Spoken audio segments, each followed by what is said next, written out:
நான் முன்னாடி வீடியோவில் சொன்னேன்ல சில விஷயங்கள் வந்து நமக்கு எதுக்காக நடக்குதுன்னே புரியலன்னு, அதனால தான் இந்த கதையை நான் சொல்கிறேன்.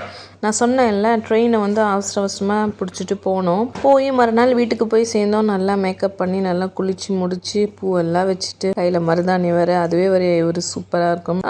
கியூவிசிக்கு போனோடனே கையை பார்த்தாங்க. கையை பார்த்த உடனே சொல்லிட்டாங்க, பயோமெட்ரிக்ஸ் வைக்க முடியாது, மருதாணி வச்சுருக்கீங்க அப்படின்னு சொல்லிட்டாங்க. என்னடா இது, உயிரை பணைய வச்சு ரன்னிங்கு சேசிங் இதெல்லாம் பண்ணி முடிச்சு வந்தா இப்படி சொல்கிறாங்களே அப்படின்னு ரொம்ப கஷ்டமாகவே இருந்தது.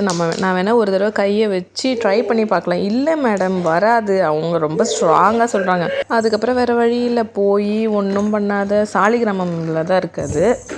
கஷ்டப்பட்டு ரிட்டன் வீட்டுக்கு வந்தோம். ஹஸ்பண்ட் சொல்லியிருந்தாரு, இது தெரிஞ்சிருந்தா நேற்று அவ்வளோ கஷ்டப்பட்டு வந்திருக்கவே மாட்டோம். இப்படியெல்லாம் நடக்கும்னு தெரிஞ்சதுனால தான் ட்ரெயின் புக் ஆகலைன்னு அதுக்கப்புறம் தான் நாங்கள் யோசித்தோம். ட்ரெயின் காசு வந்து ரீஃபண்ட் பண்ணவே இல்லை. அப்புறம் நம்ம டிக்கெட் இல்லாத போனால எக்ஸ்ட்ரா சார்ஜ் போட்டு தான் நமக்கு வந்து ட்ரெயின் டிக்கெட் கொடுத்தாங்க. ப்ளஸ் நமக்கு சீட்டு இல்லை, நைட் ஃபுல்லாக தூக்கம் இல்லை. என் ஹஸ்பண்ட் நின்றுட்டே வந்தார்.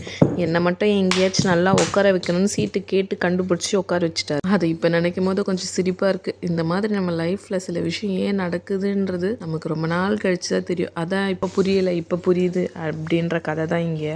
எல்லாத்துக்குமே ஒரு டைம் வரும். அந்த டைம் வர வரையும் நம்ம காத்து தான் இருக்கணும், வேறு வழி கிடையாது. பட் நம்மளுடைய முயற்சின்றதை நம்ம செஞ்சுட்டே இருக்கணும். அதுக்கப்புறம் ஒரு 15 டேஸ் கழித்து மருதாணி எல்லாம் நல்லா போனதுக்கப்புறம் நாங்கள் மறுபடியும் போனோம். அப்போ சக்ஸஸ்ஃபுல்லாக நல்லாவே நடந்து முடிஞ்சு விசா கிடச்சி நான் நல்லபடியாக கத்தார் வந்து சேர்ந்தேன். இந்த மாதிரி வீடியோஸ் உங்களுக்கு பிடிச்சிருந்ததுன்னா லைக் பண்ணுங்கள், கமெண்ட் பண்ணுங்கள், ஷேர் பண்ணுங்கள். நான் நெக்ஸ்ட் வீடியோவில் உங்களை வந்து சந்திக்கிறேன். அது வரையும் பாய்.